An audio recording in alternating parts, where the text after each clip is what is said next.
right, here we go, you beautiful people. It's your boy Juanito, representing Juan Step Ahead Fitness. Thank you very much for joining me today. What I'd like to talk about is the idea of falling asleep. And if we could change the terminology a little bit, I would rather float to sleep than fall asleep. I would rather float anywhere than fall anywhere.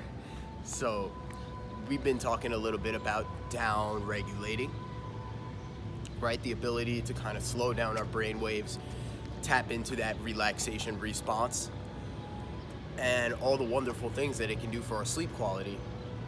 This will help with our stress as well.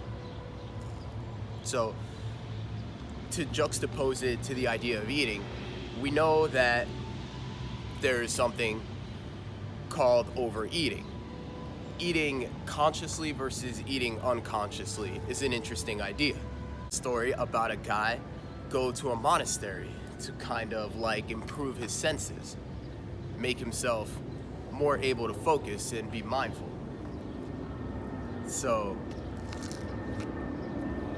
the idea of mindfulness is an interesting one. Be here now in this moment. Some ways to practice mindfulness. What's the temperature of my skin right now? We kind of check that out with the alpha waves. How am I feeling right now? What is going on around me? Mindfulness. Now, I don't know about you all, but definitely when I eat my meals is one of the times when I lose mindfulness most readily. It's almost like we're using food as a sedative, or in the same way that a lot of people use drugs as an escape mechanism. I catch myself doing this all the time, and I wonder, or rather I suppose, that if I were to eat a little more mindfully, I would probably eat less, and I would probably be more nourished from that food. So then when it comes to sleep, is it possible for us to sleep less and be more nourished by that sleep? If it is, goddamn, would that be great for our schedules? So the idea of floating to sleep versus falling asleep is the idea of going to sleep mindfully. We can do that starting with the progressive muscle relaxation technique. I promised you all some progressions to the Alpha Wave series, so let's get into that. Like we said, in our mentality for success is three things. Meditation, we had questions, and we had visualization. So how about we use all of those as we float to sleep? Meditation, we can use the box breathing, and we can go ahead and make those alpha waves. So with that, we have the meditation piece checked off. When we're about to go to sleep, we're going to experience something called memory consolidation. Any sort of muscle memory, motor learning, or cognitive learning as well will occur during these stages of sleep. So if we can intentionally rehearse them again right before we go to sleep, that's going to be a big win. And we're going to do that with visualization, possibly with questions as well. So I'll give you guys an example of something and we'll use that, right? Let's use jumping. So let's say we want to get better at jumping. Maybe we play volleyball. Before we go to sleep, we're going to start to slow down our breath. We're going to start to make those alpha waves. We made progressive muscle relax from our toes all the way up to our head. Then we got our whole body going at once. The next level below that is going to be theta waves.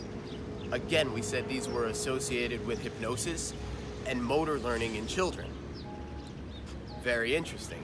What really characterizes the theta state as opposed to the alpha state is going to be a greater sensation of heaviness in your body, as well as the immersion of visual stimuli behind your closed eyelids. Visual stimuli behind your closed eyelids is going to be the place that we need to get to perform this mental rehearsal. So we want to be able to see ourselves jumping. We want to be able to feel ourselves. We may even hear ourselves, right? When we jump, we don't want to make a huge impact when we land, so maybe we could practice hearing a soft landing. As an extra tidbit, when you start to immerse yourself in these visual worlds, right? The world of the theta oscillation, the world behind your closed eyelids, for me personally, it's always been very pleasurable. If I close my eyes and I do mental rehearsal, or I'm performing a visual memory technique, always when I'm finished with that, I feel good. I feel like if I had gone for a long walk, like I have stimulated my mind in a way, almost like I just exercised. So we're gonna use jumping so we relax ourselves down to the alpha state. Now even further, keep relaxing until you get to that theta state, until you start to see hypnagogic imagery behind your closed eyelids. All right, so there we go. Now we're in a theta oscillation. What we're gonna do is we're gonna feel our body, hinge, flex our knees, load the weight up onto our heels, pull our arms back. We wanna feel the tension now.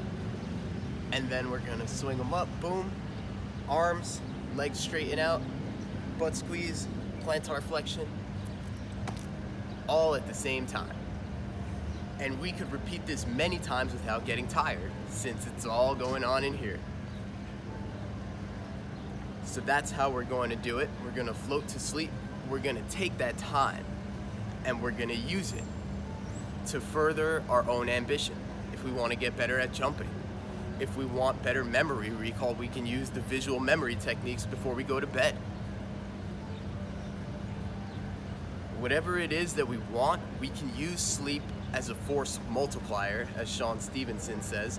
We can use sleep as a way to move towards our goals instead of sleeping unconsciously where we don't receive the maximum nourishment from our sleep. So here we go, guys. It's your boy Juanito. Very happy to be talking to you all. Thank you all again for joining me. I would love it if you like my videos, subscribe to my channel, if you leave me comments. I would really appreciate that. It means a lot to me to know that my videos bring value to you, and it also means quite a bit to me to be able to engage with you all.